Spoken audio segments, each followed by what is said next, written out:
자리에 편히 앉아 주십시오.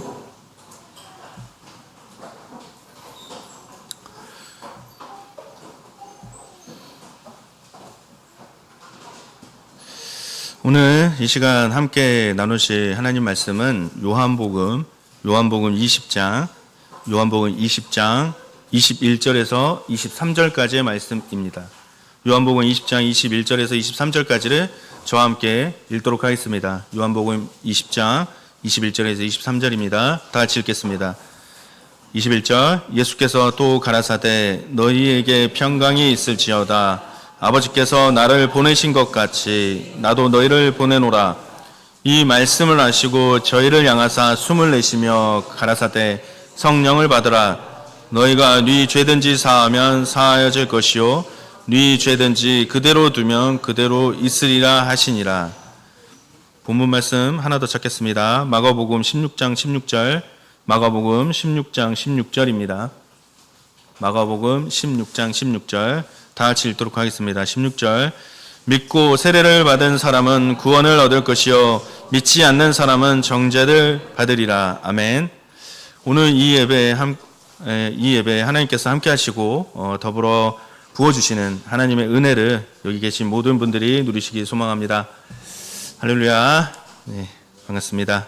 오늘 또 세례에 대해 이어서 계속 살펴보도록 하겠습니다. 벌써 세례에 대해서 세 번째 시간인데요. 먼저 지난 시간까지 나눈 말씀에 대해서 한번 살펴보도록 하겠습니다. 먼저 기본신앙 4번 다 같이 한번 읽어보도록 하겠습니다. 앞에 보시면 되겠습니다. 다 같이 읽어보겠습니다. 시작. 세례는 죄 사함을 받는 중생의 성례이며 반드시 물과 성령으로 거듭난 자가 주 예수 그리스도의 이름으로 흐르는 물에서 베풀며 세례를 받는 자는 머리를 숙이고 전신이 물에 잠기는 침례를 받아야 함을 믿는다. 네. 첫 시간에 저희는 세례의 뜻과 유래에 대해서 배웠습니다. 그래서 세례의 뜻은 바프티스마, 물에 잠기다라는 뜻을 가지고 있다라고 말씀을 드렸습니다. 그리고 그러면 세례의 기원, 세례의 시작은 어디 있냐? 그거에 대해서 말씀을 드렸는데 세례의 시작은 하나님께서 세례 요한에게 물로 세례해 줄 것을 말씀하신 그때부터 시작이 되었다라고 말씀을 드렸습니다. 그래서 예수님께서 부활하시고 예수님의 이름으로 세례를 베풀러 할 때까지는 회개 세례를 계속해서 주었죠. 그리고 나서 예수님께서 부활하시고 예수님의 이름으로 세례를 베풀라 명하신 다음에는 어떻게 됐습니까? 제사함의 세례가 계속해서 이루어지게 되었죠. 그리고 나서 이러한 계통을 따라서 저희가 지금도 제사함의 세례를 주고 있는 것입니다. 또 두 번째로는 세례는 그러면 누가 받았는가? 그에 대해서 말씀을 드렸는데 첫 번째는 예수님께서 세례를 받으셨고 두 번째는 예수님께서 제자들에게 세례를 베푸셨다고 말씀을 드렸습니다. 그리고 세 번째는 제자들이 백성들에게 세례를 베풀었다라고 이야기를 드렸습니다. 그러면 두 번째로 그러면 세례는 어떠한 성례인가?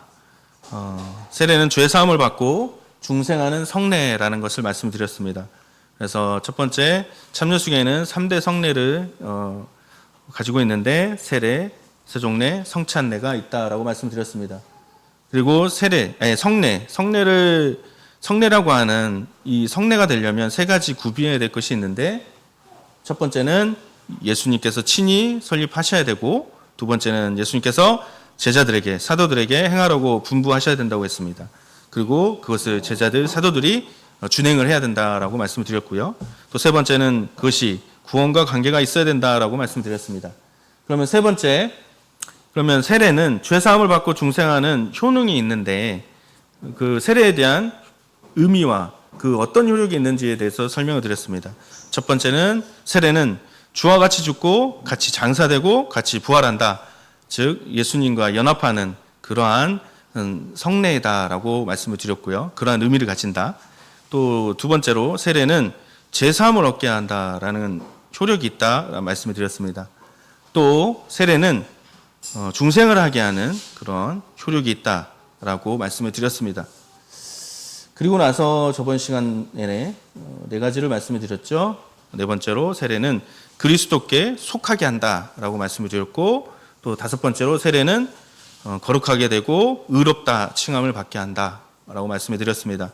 또 여섯 번째로 세례는 그리스도로 옷 입는다. 그리고 마지막으로 일곱 번째로 세례는 구원을 얻게 한다 라고 말씀을 드렸습니다. 그래서 여기까지 지난 시간에 살펴보았고 이제 이어서 한번 살펴보도록 하겠습니다. PPT는 여기까지 있습니다. 네. 또 다음 시간에 더 이어서 보여드리도록 하겠습니다. 자, 그러면 이렇게 중요한 세례는 누가 이것을 세례를 베풀 수 있을까요? 시행할 수 있을까?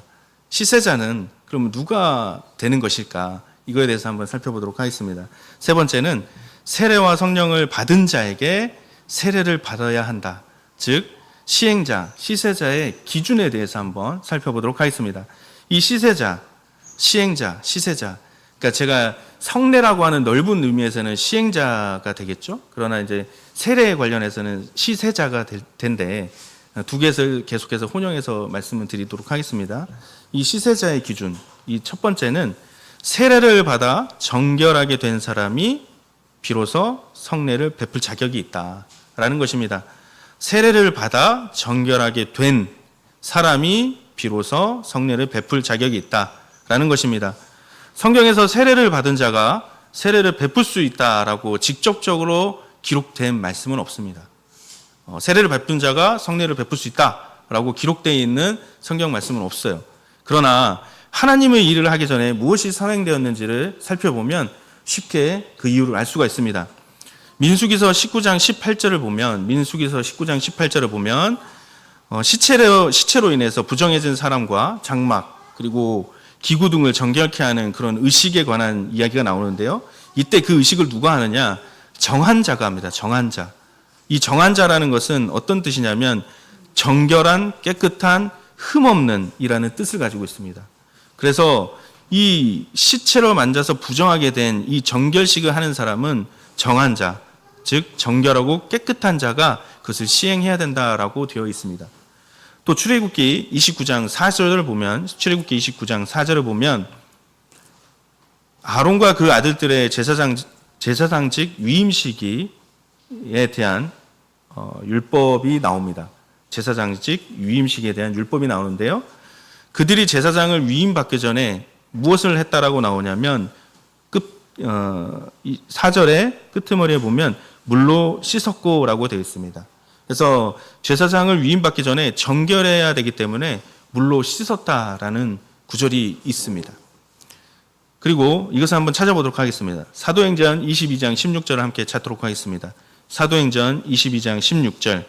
사도행전 22장 16절을 함께 찾아서 읽어보도록 하겠습니다. 사도행전 22장 16절 다 같이 읽겠습니다. 시작. 이제는 왜 주저하느냐? 일어나 주의 이름을 불러. 바울이 3차 전도 여행을 하고 예루살렘으로 이제 올라갔을 때 붙잡히게 됩니다.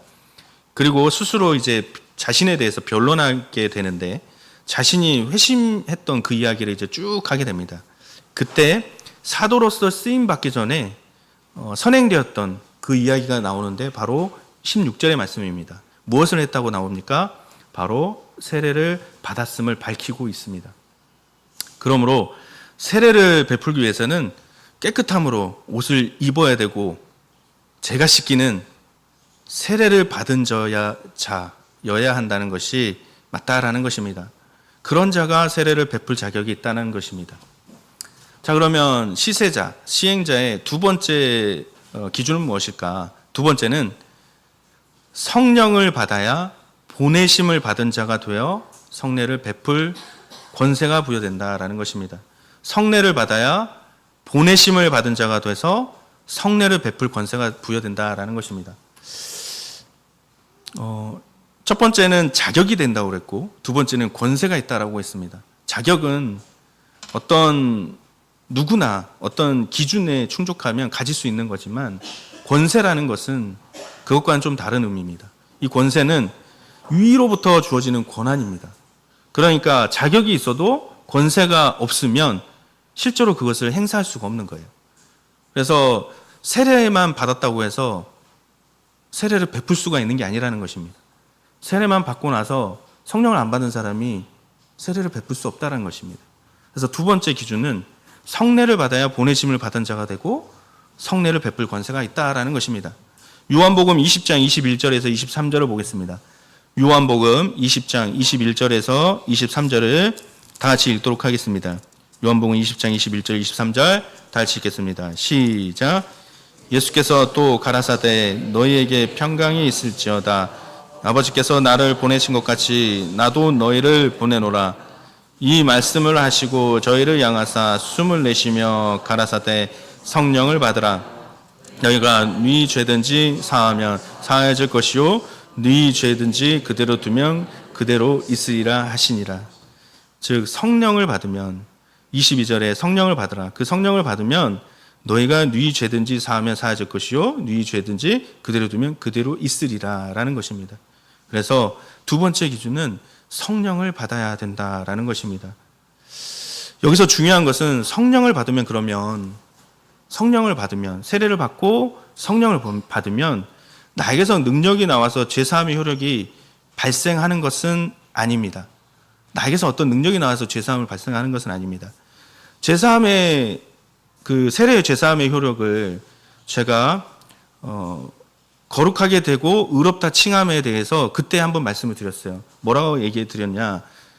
죄사함의 효력은 예수 그리스도의 이름과 성령의 역사와 그 다음에 예수의 보혈의 피로 된다라고 했습니다. 그 중간에 성령의 역사가 나오죠.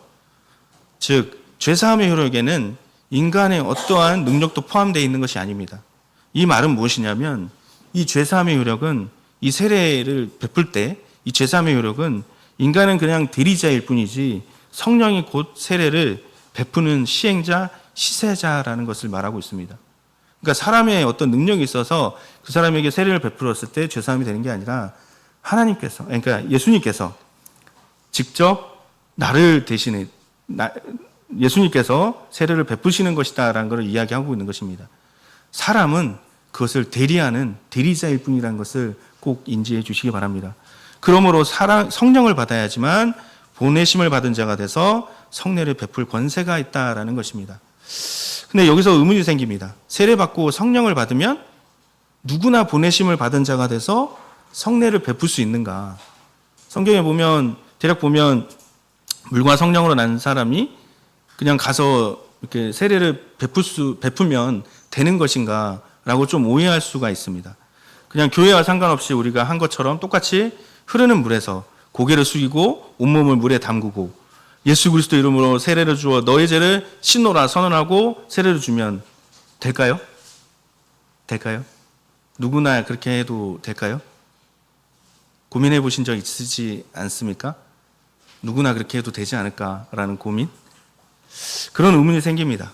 근데 이런 의문을 가지고 한번 고민을 해보면 왜 우리 교회에서는 성례를 베푸는 사람을 성직자, 그러니까 장로, 집사, 목자로 제한을 하고 있는가? 그 이유는 무엇인가 의문을 가질 수가 있습니다. 왜? 성경에는 집사, 장로, 목자가 하라고 돼 있진 않은데 물과 성령으로 베푼 사람이 거듭난 사람이 베풀라고 돼 있는데 왜 목자, 장로, 집사로 이 성례를 베푸는 사람을 제한하고 있을까? 좀 의문이 듭니다. 그래서 그런 의문들을 해소하기 위해서 우리 교회에서는 시행자의 자격에 대해서 기준을 정하고 있습니다. 먼저 그 시행자의 자격은 우선 세례와 성령을 거듭난 자는 기본적으로 갖춰야 될 부분입니다. 그러니까 세례받고 성령을 받는 것은 기본입니다. 그 다음으로 추가되는 시행자의 자격을 한번 살펴볼 텐데요. 어떤 자격이 있을까? 좀 전에 요한복음 20장 21절 23절에 눈여겨보시면 예수님께서 21절 후반부에 뭐라고 말씀하시냐면 나도 너희를 보내노라 라고 이야기합니다. 나도 너희를 보내노라.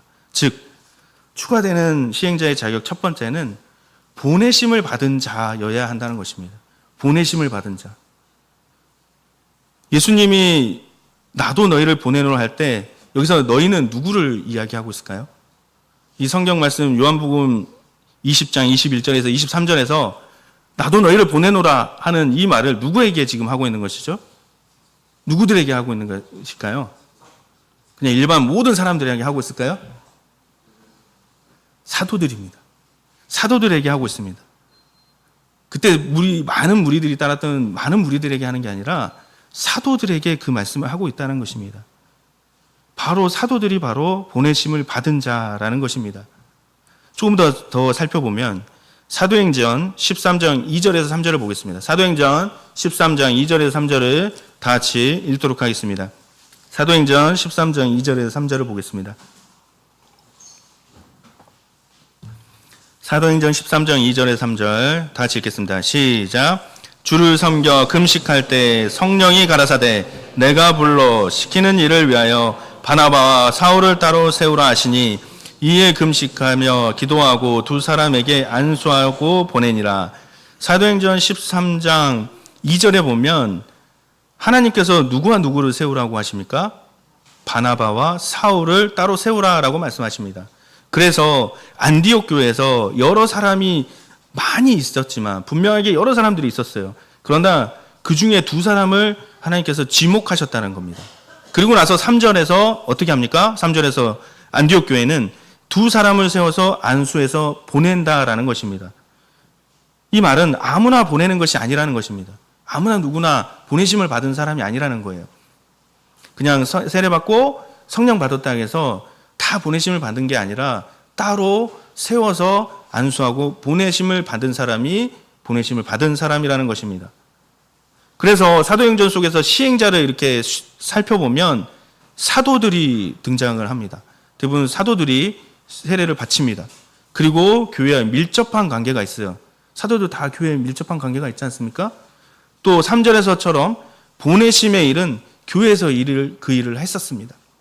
그래서 이러한 것들을 종합해 볼 때 그렇다면 보내심을 받은 자를 오늘날로 말하면 누구를 가리키는 것일까요? 오늘날로 말하면 사도행전 13장 2절에서 3절처럼 교회와 밀접한 관계가 있고 교회에서 따로 세워 안수하고 보내심을 받은 자, 그들이 누굽니까? 바로 성직자분들이라는 겁니다. 그래서 목자, 장로, 집사에게 성례를 베풀 그런 기준이 베풀게 했다라는 것입니다. 그런데 시행자가 누구냐가 중요한 건 맞습니다. 시행자가 누구냐가 중요한 건 맞아요. 그러나 우리가 좀 오해하지 말아야 되겠습니다.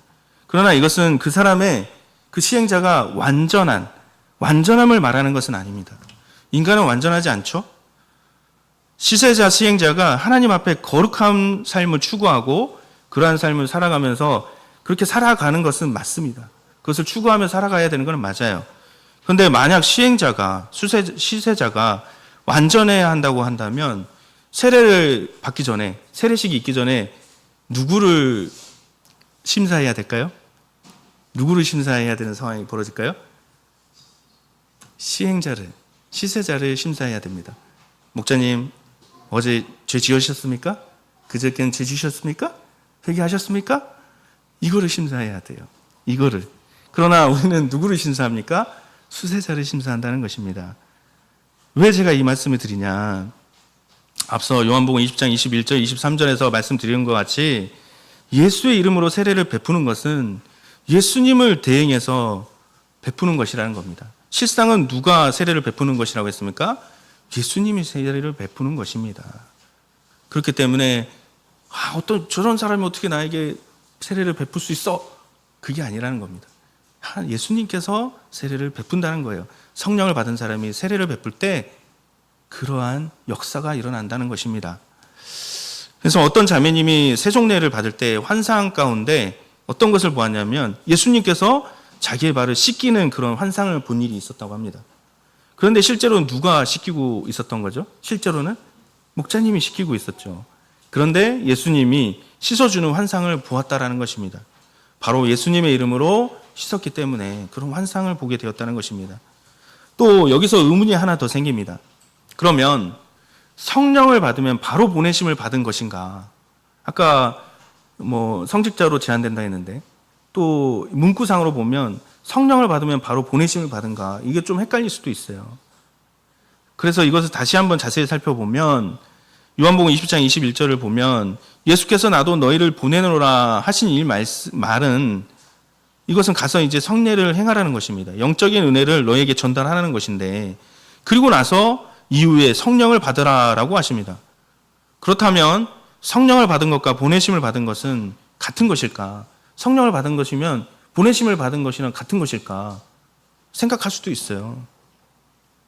동시에 일어나는 일일까? 생각할 수 있습니다. 보내심을 받으면 성령이 바로 내리는 건가? 생각할 수 있어요.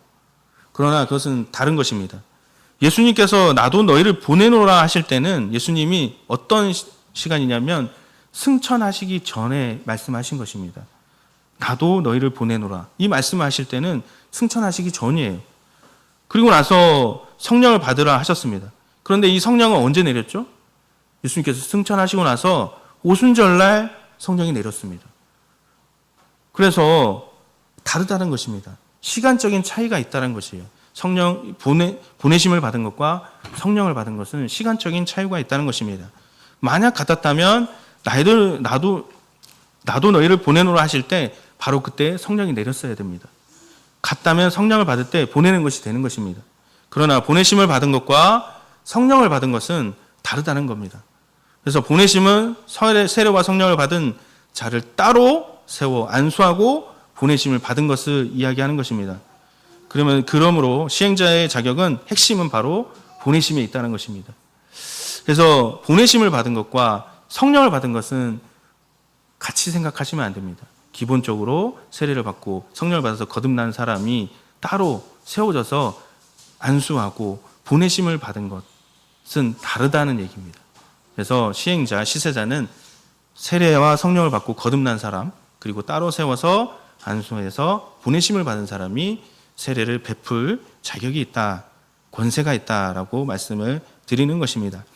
또 추가되는 조건 중에 하나가 무엇이 있냐면 두 번째로 시행자에 추가되는 자격 두 번째는 세례는 무리 주의 보혈임을 믿고 선포하고 증거할 수 있는 자, 그러니까 이런 핵심적인 내용을 증거할 수 있는 사람이어야 된다는 것입니다. 세례식 때 이러한 핵심적인 내용들이 선포돼야 된다는 겁니다. 선포는 말씀을 깨달은 자가 선포할 수가 있습니다. 이러한 선포는 영혼 구원에 대한 부분이기 때문에 진리의 증거가 반드시 선포되어야 하므로 매우 중요한 것입니다. 그래서 세례식 때 말씀을 선포하고 해야 되는데 아무나 할 수 있습니까? 그렇지 않다는 거예요. 그래서 따로 세워서 보내심을 받은 그 사람이 말씀을 선포하고 세례식을 시행해야 된다라는 것을 말씀을 드리겠습니다.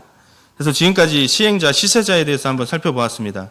살펴보니 어떻습니까? 이 성례, 세례는 성직자가 세례를 시행하고 모든 성례를 성직자가 시행하도록 하는 것이 옳다는 것을 명확하게 알 수가 있습니다. 자, 그러면 세례는 이제 그런 사람, 성직자가 세례를 베푸도록 했습니다. 그러면 이제 세례를 받는 사람, 이 받는 사람은 그냥 아무나 받아도 되는 것일까? 그냥 아무나 이렇게 길 가는 사람 붙잡아 놓고 세례를 바쳐도 되는 것일까? 그것을 한번 살펴보도록 하겠습니다. 수세자의 세례 받는 사람의 자격을 한번 살펴보겠습니다. 세례 받는 사람의 자격, 첫 번째는 무엇이 있어야 될까요? 첫 번째는 믿어야 한다는 것입니다. 반드시 믿어야 한다는 것입니다. 반드시. 마가복음 16장 16절에서 믿고 세례를 받는 사람은 구원을 얻을 것이요 믿지 않는 사람은 정죄를 받으리라 라고 했습니다. 이 세례를 받는 사람의 가장 첫 번째 조건은 믿는 것에 있습니다. 이 믿음이 전제가 되어야 된다는 것입니다. 그냥 이 믿음은 그냥 말로 저 믿어요 라고 하는 그런 믿음이 아닙니다. 하나님을 신뢰하고 의탁하고 의지하고 하는 것을 말합니다. 그러므로 전적으로 자신의 모든 것이 다 예수 그리스도를 신뢰하고 예수 그리스도 안에서 머무는 것을 말하는 것입니다. 그러한 믿음은, 그러한 진실된 믿음은 어떤 것으로 나타날까요? 바로 순종과 충성으로 나타납니다. 하나님을 정말 믿는 사람이라면 제가 이제 세례를 받겠습니다 하겠죠. 그런데 하나님을 정말 제대로 안 믿는 사람이라면 어떻게 하겠습니까? 저는 아직 세례 받을 때가 아니에요 라고 하겠죠. 그래서 수세자의 자격 첫 번째는 반드시 믿어야 된다는 거예요. 그리고 교회는 그것을 반드시 무엇을 해야 될까요? 확인을 해야 됩니다. 확인. 그 사람이 정말 하나님을 믿고 세례를 받는 것인지 아니면 그냥 호기심이 하는 것인지는 구분을 해야 된다는 것입니다. 그래서 교회에서는 무엇을 받죠? 세례 신청서라든지 그 다음에 직무회에서 무엇을 합니까? 세례자에 대한 심사를 통해서 그에 대한 믿음에 대해서 확인을 한다라는 것입니다. 자, 그러면 세례를 받는 사람, 수세자가 믿어야 돼. 그러면 믿어야 될 것은 무엇일까? 믿는 것은 믿는데 그러면 무엇을 믿어야 된다는 것인가? 무엇을 믿는 것을 확인해야 될까? 총 3가지를 믿어야 됩니다. 그 수세자가 믿어야 될 중요한 3가지. 첫 번째는 예수는 유일하신 구세주라는 것을 믿어야 됩니다. 예수가 유일하신 구세주라는 것을 믿어야 됩니다. 사도행전 4장 11절 12절을 보도록 하겠습니다. 사도행전 4장 11절 12절을 함께 읽도록 하겠습니다. 시작. 이 예수는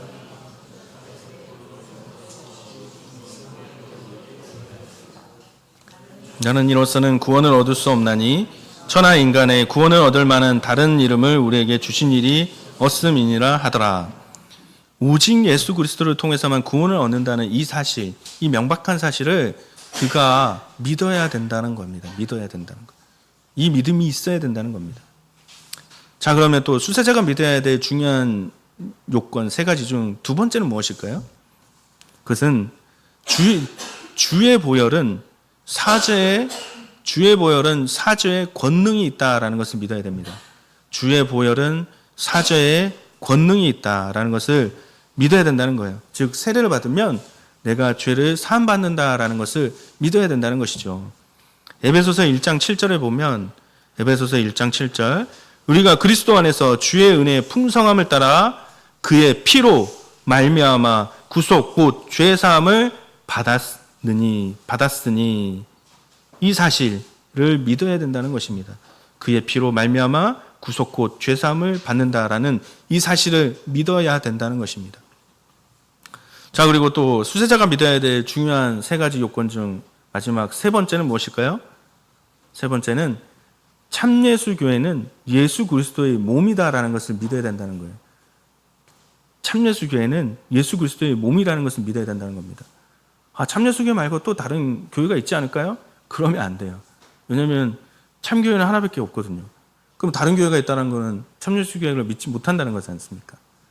그래서 참예수 교회는 예수 그리스도의 몸이라는 것을 믿어야 된다는 거예요. 그 믿음을 통해서 세례를 받을 수 있다라는 것입니다. 골로새서 1장 24절을 보겠습니다. 골로새서 1장 24절. 내가 이제 너희를 위하여 받는 괴로움을 기뻐하고 그리스도의 남은 고난을 그의 몸된 교회를 위하여 내 육체에 채우노라. 그래서 참예수 교회는 예수님의 몸된 교회임을 그 세례를 받는 사람이 꼭 믿어야 된다는 것입니다. 그래서 이 3가지를 믿어야 된다는 것이죠. 이 3가지를 믿고 그것을 교회는 확인을 하는 그런 절차들이 있어야 된다는 것을 말합니다. 그럼 그 예수 그리스도의 몸된 참된 교회는 그럼 어떤 교회일까? 여기서 말하는 참예수 교회가 그러면 하나님의 몸된 교회인 걸 알겠어요. 그러면 진짜 하나님의 교회 맞아요? 어떤 근거로 그런 이야기를 할 수 있을까요? 첫 번째는 그리스도의 영이 참된 교회는 그리스도의 그 안에 그리스도의 영이 있어야 됩니다. 첫 번째로는 에베소서 1장 23절을 보면 에베소서 1장 23절 교회는 그의 몸이니 만물 안에서 만물을 충만케 하시는 자의 충만이니라. 즉 참교회, 정말 하나님의 교회, 하나님의 몸된 교회라면 그 안에 그리스도의 영이 있어야 된다는 거예요. 그리스도의 영. 우리 다 성령으로 예배드리지 않습니까? 한 영을 받았지 않습니까? 그 영이 그 안에 있어야 된다는 것입니다. 자, 그러면 참된 교회에 대한 2번째는 무엇인가?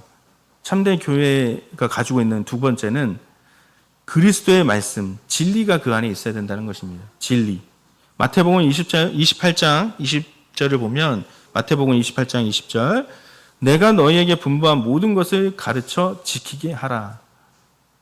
그 안에 참된 교회 안에 하나님의 몸된 교회 안에 하나님의 말씀, 진리가 그 안에 변질되지 않고 고스란히 있어야 된다는 겁니다. 그리고 마지막으로는 3번째로는 그리스도의 능력이 그 안에 있어야 된다는 거예요. 이적 기사가 일어나고 하나님의 능력이, 그리스도의 능력이 그 교회 안에 있어야 된다는 것입니다. 그래서 마가복음 5장 27절에서 30절, 마가복음 5장 27절에서 30절에 보면 그런 하나님의 능력, 예수 그리스도의 능력이 나오는 그 이적 기사가 나오죠. 그러한 기적들. 또 누가복음 6장 19절에 보면 능력이 예수께로 나서 모든 사람을 낫게 함이러라. 이러한 하나님의 능력, 그리스도의 능력이 그 교회 안에 있어야 된다는 것입니다. 그래서 참교회는 이런 세 가지가 있어야 된다는 것이죠. 그래서 참예수교회가 참교회이고 예수 그리스도의 몸이 된다는 것을 확신할 수 있어야 된다는 것입니다. 이러한 근거로 내가 여기 다니는 이 참예수교회가 참된 교회, 예수 그리스도의 몸인 교회구나라는 것을 확인할 수 있다는 것입니다. 이것을 세례받는 사람이 꼭 믿어야 된다라는 것입니다. 그리고 수세자의 자격, 그러면 이제 세 번째는 무엇일까? 수세자의 자격, 세례를 받는 사람이 갖춰야 될 자격 세 번째는 무엇이 있을까요? 바로 반드시 무엇을 해야 되겠습니까? 회개해야 합니다. 세례받기 전에 반드시 그가 회개해야 된다는 것입니다.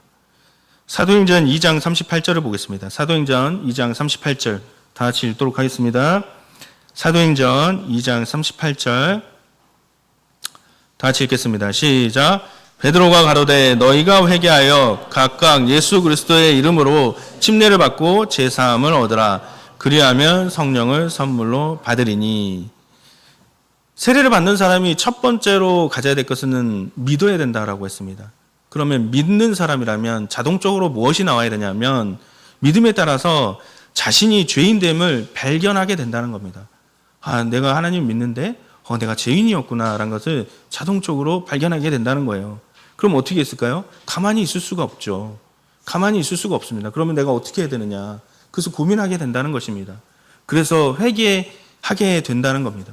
내가 이런 죄인이고 이러한 잘못을 했구나. 내가 정말 죄인이구나라는 것을 고백하고 회개한다라는 것입니다. 그런 회개가 있고 나서 이제 세례가 베풀어진다는 것입니다.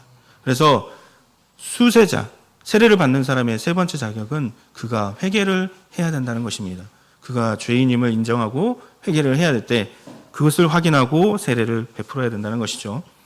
그러면 여기서 회개는 어떤 뜻을 가지고 있을까? 좀 더 살펴보면 회개라는 것은 그냥 단순히 저 잘못했어요 라고 이야기하고 하는 것이 아니란 겁니다. 회개라는 것은 원어상으로 보면 생각을 바꾸고 마음을 돌이키는 것입니다. 생각을 완전히 바꾸고 자기의 마음을 완전히 바꾸는 것이에요. 돌이키는 것이에요. 그 말은 뭐냐면 성경의 근거에서 보면 그 뜻은 무엇이냐면 죄에 복종했던, 세상에 복종했던 그 사람이 이제는 돌이켜서 생각을 바꿔서 마음을 바꿔서 누구에게 순종한다는 것입니까? 누구에게? 하나님께 순종하고 복종하겠다라는 것을 말하는 것입니다. 그래서 회개는 완전히 다른 삶으로 살아간다는 그 얘기를 하고 있는 것입니다. 그냥 단순히 눈물만 흘리고 하는 그런 게 아니라 그 모든 것들이 다 돌이켜서 하나님께로 향하고 순종하고 복종한다는 그러한 고백이라는 것입니다. 그리고 진실된 회개는 또 어떻게 나타나느냐? 열매를 맺는 것으로 나타납니다.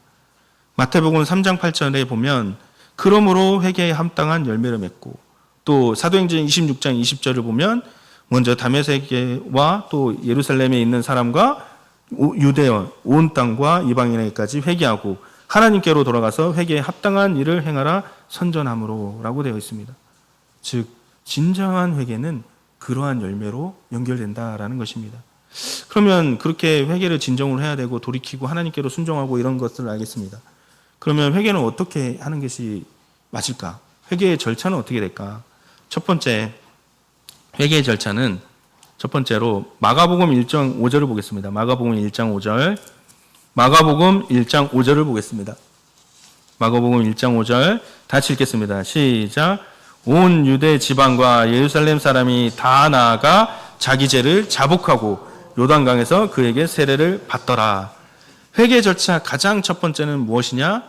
바로 자기의 죄를 자복하는 것입니다. 자복은 자기 죄를 하나도 숨기지 않고 인정하고 고백하는 겁니다. 그래서 가장 회개의 첫 번째는 자신의 죄를 자복하는 것에부터 시작이 되는 것입니다. 그러면 회개 절차 두 번째는 무엇일까? 로마서 16장 13절에서 17절을 보면 로마서 6장 13절에서 17절에 보면 특히 17절에 보면 하나님께 감사하리로다. 너희가 본래 죄의 종이었더니 너희에게 전하여 준 바 교훈의 본을 마음으로 순종하여 무엇입니까? 변화를 결심한다는 것입니다. 두 번째 회개의 절차는 변화를 결심한다는 겁니다. 그 변화를 결심하고 그가 행한다는 것입니다. 이 결심은 하나님의 뜻을 따르기로 마음을 정하고요. 성령을 의지해서 행동한다는 겁니다. 그냥 마음만 먹는 게 아니라 결심만 하는 게 아니라 그렇게 행동을 한다라는 것입니다. 그러한 신앙적 결단을 이야기합니다. 또 회개의 마지막 세 번째는 어떤 것을 이야기할까요? 절차는 마지막 세 번째 절차는 누가복음 3장 7절에서 14절을 보면 누가복음 3장 7절에서 14절을 보면 이제 그들이 어떠한 삶을 살아야 되는지에 대해서 쭉 나옵니다. 그 말은 무엇이냐면 자신의 생활이 새로워져야 된다는 것입니다. 자신의 생활이 새로워져야 된다는 거예요. 그 전에 살았던 그 방식이 아니라 이제는 하나님의 뜻에 맞춰서 하나님의 자녀로서의 삶을 살아가는 그런 새로워진 삶을 살아간다는 것입니다. 변화된 삶을 살아간다는 겁니다. 이 새로워진다는 것은 그리스도 안에서 존재 자체가 완전히 새롭게 된다는 거예요. 성령의 능력으로 마음과 삶이 날마다 변화되는 것을 말합니다. 하나님께서 더 가까이, 더 가까이, 더 가까이 그렇게 삶이 변화되어야 된다는 것을 이야기하고 있는 것이죠. 그래서 수세자에 대해 앞으로 어떻게 살 것인가에 대한 계획은 교육을 하면서 반드시 확인을 해야 됩니다. 자, 그러면 이제 세례를 받는 그 형제님이나 자매님에게 교육을 하고 나서 어떠한 앞으로 이제 세례를 받고 나서 어떠한 삶을 살도록 결심하고 결단하셨습니까? 라고 하는 그러한 것들을 반드시 확인해야 된다는 거예요. 왜 그러냐? 세례받고 끝나는 것이 아니기 때문입니다. 세례받고 끝나는 것이 아니라 앞으로 어떻게 살아야 할지를 그가 알아야 되기 때문이에요. 또 그러한 결심을 하고 결단을 해야 된다는 거예요. 그래서 이런 세례자 교육 때 어떤 게 들어가야 되냐? 새생명 교육이 있어야 됩니다. 그 새생명 교육은 첫 번째로 새생명의 양식인 말씀 생활을 하도록 교훈을 해야 됩니다. 교육을 쭉 해야 돼요. 그가 이전에 살아왔던 것처럼 이제 삶을 버리고 새로운 삶을 살아가는 그 사람에게 어떻게 살아가야 될지를 이렇게 교육하는데 첫 번째는 말씀 생활을 하도록 교육을 해야 된다는 거예요. 또 두 번째는 새 생명의 호흡, 바로 기도 생활을 하도록 교육을 해야 됩니다. 그 전에는 기도할 줄도 몰랐고 기도를 어떻게 해야 될지도 모르고 언제 해야 될지도 모르지만 이제 이럴 때 언제 교육을 해야 될지도 교육해야 되고 그런 기도 생활이 꾸준하게 이루어져야 된다는 것을 교육을 해야 된다는 것이죠. 또 세 번째는 새 생명의 기쁨인 예배 생활을 하도록 교육을 해야 됩니다. 그거 세례만 받고 예배를 나오지 않으면 안 되지 않습니까? 세례를 받고 하나님을 떠나서는 안 되지 않습니까? 그래서 세례를 받고 나서 그러한 기쁨의 삶인 예배 자리에 올 수 있도록 충분히 교육이 되어야 된다는 것입니다. 그리고 네 번째로는 새 생명의 상급, 그 상급인 봉사와 섬김을 할 수 있도록 헌신에 대한 교육이 분명하게 있어야 된다는 것입니다. 그래서 수세자에 대한 것은 관심을 가지고 그것들을 확인하고 이러한 교육들이 철저히 이루어져야 된다는 것을 이야기하고 있는 것입니다. 그래서 새로 세례를 받으실 분들이 오시면 그런 것들을 유심히 보시고 그런 것들에 대해서 같이 이렇게 이야기도 나누시고 말씀을 나누시는 그런 시간들이 꼭 있어야 된다라고 말씀을 드리고 싶습니다. 자, 그러면 이제 세례는 이런 사람이 베풀고 이런 사람이 이제 세례를 받는다고 했습니다. 그리고 세례는 이런 효력이 있고 또 세례는 어떤 성례에 대해서 배웠습니다. 그러면 이제 세례는 그럼 어떻게 하는 것이, 어떻게 받는 것이 가장 정확하게, 세례는 어떻게 받는 것이 정확하게 받는 것인지 살펴보도록 하겠습니다. 다섯 번째는 바로 세례의 정확한 방법입니다. 다섯 번째, 세례의 정확한 방법에 대해서 말씀을 드리겠습니다. 세례의 정확한 방법은 첫 번째, 예수 그리스도 이름으로 해야 합니다. 이 예수 그리스도의 이름으로 해야 됩니다. 아까도 요한복음 20장에서 말씀드렸죠. 죄사함의 효력은 어디서 나온다고 했습니까? 예수 그리스도의 이름에서 나온다고 했습니다. 예수 그리스도의 이름과 성령의 역사와 예수 그리스도의 보혈의 피로 그것이 효력이 일어난다고 그랬습니다. 그 첫 번째 바로 예수 그리스도의 이름으로 베풀어야 된다는 것입니다. 그 이름이 중요합니다. 요한복음 2장 38절을 보겠습니다. 사도행전 2장 38절을 보겠습니다. 사도행전 2장 38절 함께 읽겠습니다. 시작. 베드로가 가로되 너희가 회개하여 각각 예수 그리스도의 이름으로 세례를 받고 제 사함을 얻으라. 그리하면 성령을 선물로 받으리니. 베드로가 지금 누구의 이름으로 하고 있습니까? 바로 예수 그리스도의 이름으로 세례를 베풀고 있다는 것입니다. 이 예수 그리스도의 이름으로 베풀었다는 것입니다. 또 사도행전 22장 16절을 보겠습니다. 사도행전 22장 16절. 사도행전 22장 16절을 보겠습니다. 다 같이 읽겠습니다. 시작. 이제는 왜 주저하느냐? 일어나 주의 이름을 불러 세례를 받고 너의 죄를 씻으라 하더라. 여기서도 주의 이름을 불러 세례를 받고 너의 죄를 씻으라라고 이야기하고 있습니다. 또 사도행전 4장 12절을 보겠습니다. 사도행전 4장 12절. 사도행전 4장 12절. 읽겠습니다. 시작. 다른 이로서는 구원을 얻을 수 없나니 천하 인간의 구원을 얻을 만한 다른 이름을 우리에게 주신 일이 없음이니라 하였더라. 그 이름은 무엇입니까? 바로 예수입니다. 또 골로새서 3장 17절. 골로새서 3장 17절은 한번 읽어보겠습니다. 골로새서 3장 17절 다 같이 읽겠습니다. 시작. 또 무엇을 하든지 말에나 일에나 다 주 예수의 이름으로 하고 그를 힘입어 하나님 아버지께 감사하라. 그래서 이것을 성경을 쭉 이렇게 살펴보면 더 많은 곳에서 나오는데요. 이것을 살펴보면 관련 성경을 쭉 살펴보면 세 가지 사항을 알 수가 있어요. 어떤 세 가지 사항이냐? 첫 번째로 초대교회에서 세례를 베풀 때 모두 다 주 예수 이름으로 하였다는 것입니다. 주 예수 그리스도 이름으로 세례를 베풀었다라는 것입니다. 또 두 번째는 무엇이냐? 왜 예수 그리스도 이름으로 베풀었을까? 그 두 번째는 아까 사도행전 4장 12절을 읽으셨죠? 바로 예수는 유일하신 구주시기 때문에 그 이름을 뭐라고 했습니까? 천하 인간의 구원을 얻을 만한 다른 이름을 우리에게 주신 일이 없음이라. 즉 예수 이름에 그런 능력이 있기 때문에 예수라는 이름으로 세례를 베풀었다라는 것입니다. 세 번째는 무엇입니까? 무엇을 하든지 간에 골로새서 3장 17절에서 무엇을 하든지 간에 주 예수의 이름으로 하라는 것입니다. 이것을 확인할 수 있습니다. 사도행전 22장 16절에서요.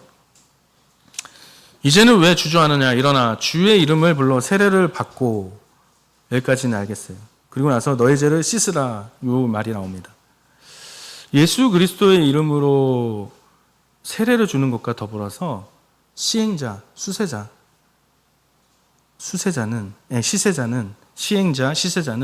반드시 입으로 또 무엇을 말하고 있습니까? 입을 열어서 말로 예수의 이름으로 축복을 하고 있습니다. 그 축복이 어떤 축복이냐? 그냥 잘 먹고 잘 살아라 그런 축복이 아니라 어떤 축복인지 아십니까? 그것은 바로 너의 죄를 사하노라, 너의 죄를 씻노라라는 그 축복이 있다라는 것입니다. 세례식 때 많이 들어보시지 않았습니까? 주 예수 그리스도 이름으로만 하고 세례 주지 않습니까? 주 예수 그리스도 이름으로 너의 죄를 씻노라. 주 예수 그리스도 이름으로 세례를 주어 너의 죄를 씻노라라고 그렇게 선언하지 않습니까? 그런 것처럼 세상 어디에도 이만한 축복이 없는 그 너의 죄를 사하노라라는 그 축복이 들어간다라는 것입니다.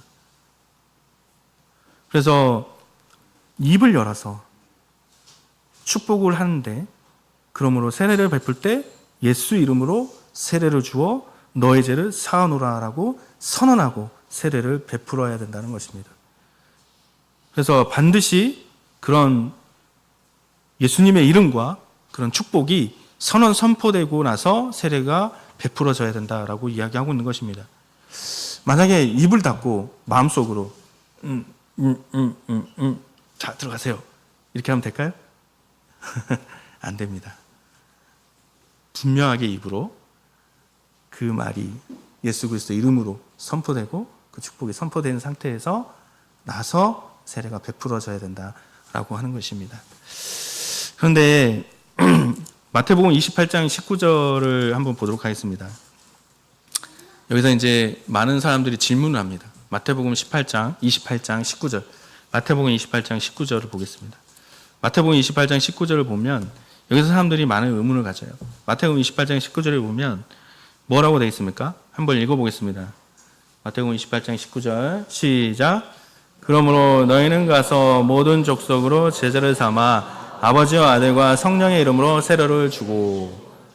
여기는 분명히 아버지와 아들과 성령의 이름으로 세례를 주라고 했는데 왜 제자들은 다 예수 그리스도 이름으로 세례를 주냐? 다른 거 아니냐? 그런 이야기를 많이 합니다. 그래서 이 마태복음 28장 19절에 대한 정확한 해석이 필요합니다. 이 성경 구절은 어떤 이름으로 세례를 주냐라는 그런 논쟁을 많이 하는 구절이기도 합니다. 그래서 대부분 일반 교회는 삼위일체론을 많이 얘기하죠.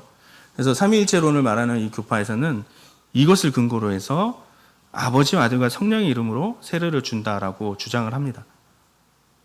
여러 신관들이 있지만 그냥 삼위일체와 우리 교회의 신관을 비교만 하겠습니다. 하여튼 삼위일체론을 주장하는 곳에서는 그렇게 주장한다는 것입니다.